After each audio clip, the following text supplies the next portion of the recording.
يقول النبي عليه الصلاة والسلام: يقول الله جل وعلا في الحديث القدسي: أعددت لعبادي الصالحين ما لا عين رأت ولا أذن سمعت ولا خطر على قلب بشر.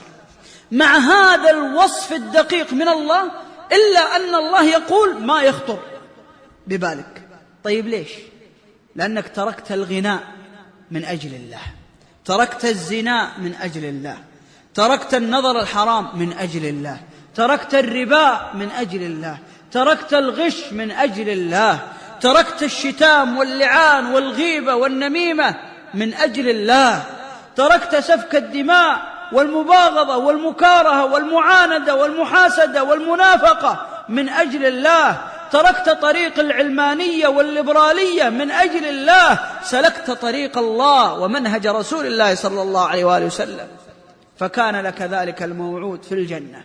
كلما ضعفت نفوسنا نذكرها بما ينتظرنا، كلما أراد الموظف أن يتقاعس عن عمله تذكر أن وراه أبناء يحتاجون الراتب فاجتهد في عمله، وكلما ضعف المؤمن عن صلاة فجر أو عن وتر أو عن دعاء أو عن أذكار أو عن بكاء أو عن مناجاة ليتذكر الراتب، لكن ما هو براتب الدنيا، جزاءك من رب العالمين الجنة. الجنة عجبت للجنة نام طالبها، وعجبت للنار نام هاربها. عجبت للجنة نام طالبها. نحن إذا بغينا نوتر ونعسنا وقلنا والله هذا فترة النوم بكرة نقوم العمل، ضيعنا الوتر. إذا أردنا نصلي الضحى قلنا والله مشغولين، تركنا الضحى. إذا أردنا أن نتصدق قلنا بس الأولاد يحتاجون، تركنا الصدق. إذا أردنا أن نبر الوالدين قلنا بس الزوجة ما أحد عندها في البيت فتركنا الوالدين. إذا أردنا أن نقرأ القرآن قلنا لكن إحنا مشغولين فضيعنا القرآن. إذا أردنا أن نبكر للصلاة قلنا لو استغلينا ما بين الأذان والإقامة في شيء من أشياء الدنيا لكان أفضل، فضيعنا التبكير إلى صلاة الجماعة. لكن تذكر قليل ماذا ينتظرنا عند الله جل وعلا، جنة. إذا أخذنا شهوات الدنيا وش بناخذ؟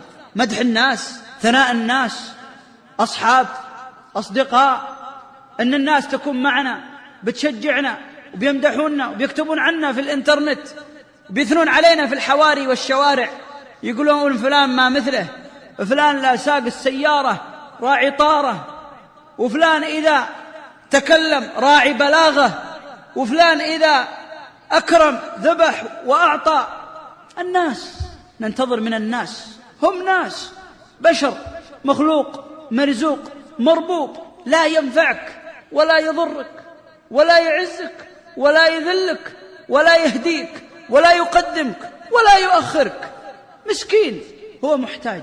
بمجرد ما تذهب إلى القبر انتهى المدح وانتهى الثناء. الناس اليوم تمدحنا، لكن بكرة أول ما تخرج روحك ما عاد يمدحونك لأنك صاحب تجارة ولا صاحب كرم، يقولون عساه يصلي. إذا قالت الناس والله نفوته صلاة الفجر، والله مقصر، قال والله المستعان، راح الكرم وراحت الشجاعة وراحت البطولات وراحت الصحبة وراحت الصداقة. تظهر الحقائق بعد الموت. لذلك لا ننغر بهذه الدنيا، كل ما في هذه الدنيا ظل زائل، وحقيقة النعيم في الجنة.